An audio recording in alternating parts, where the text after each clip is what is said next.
अस्सलाम वालेकुम स्टूडेंट्स, उम्मीद करती हूँ आप सब खैरियत से होंगे। आज का जो हमारा टॉपिक है वो है एपोप्टोसिस और नेक्रोसिस, जो कि इंटरेस्टिंग और शॉर्ट टॉपिक है। तो आइए हम टाइम ज़ाया किए बगैर अपनी वीडियो की तरफ चलते हैं।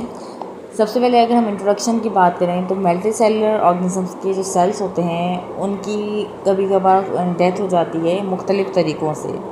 अब दो तरह की यहाँ पे उनकी सेल डेथ हो रही है, एक apoptosis and second number is necrosis. Apoptosis का मतलब है कि सेल की जो डेथ होगी वो प्री प्लान प्रोग्राम्ड होगी, सेल को खुद पता होगा, सेल खुद ब खुद ही ख़त्म होगा।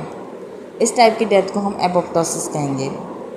नेक्रोसिस की अगर हम बात करें तो सेल की जो डेथ है वो अनकंट्रोल है, उसमें सेल को खुद भी नहीं पता होता और अचानक से उसकी डेथ हो जाती है कुछ फैक्टर्स की वजह से। एपोप्टोसिस की अगर हम बात करें तो एपोप्टोसिस का मतलब है कि सेल की जब उसकी बॉडी को ज़रूरत नहीं होती किसी ऐसे सेल की, तो वो सेल अपने आप को खुद ब खुद ही ख़त्म कर देता है। इस तरह की डेथ को हम जो है प्रोग्राम्ड सेल डेथ कहते हैं।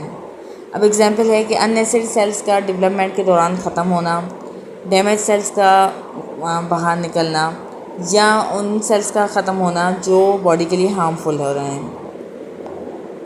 मेन फीचर्स की बात करें तो सेल का श्रिंक हो जाना, न्यूक्लियस का कंडेंस होना, डीएनए का ब्रेकडाउन होना, सेल मेम्ब्रेन का कहीं कहीं से ब्रेकडाउन होना, कंप्लीट ना ब्रेकडाउन नहीं लेकिन कहीं कहीं से। इसके अलावा सेल का ब्रेक होकर छोटी छोटी एपोप्टोटिक बॉडीज़ में कन्वर्ट होना।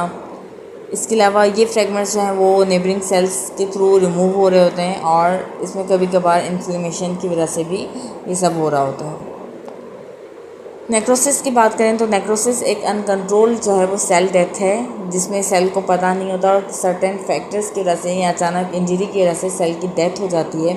इसमें जो है कॉजेज़ इसके हैं कि ऑक्सीजन की कमी हो जाना सेल को, या फिज़िकल इंजरी की वजह से, हाई टेम्परेचर, टॉक्सिक सब्सटेंसेस या कुछ इन्फेक्शंस की वजह से भी सेल की डेथ हो जाती है।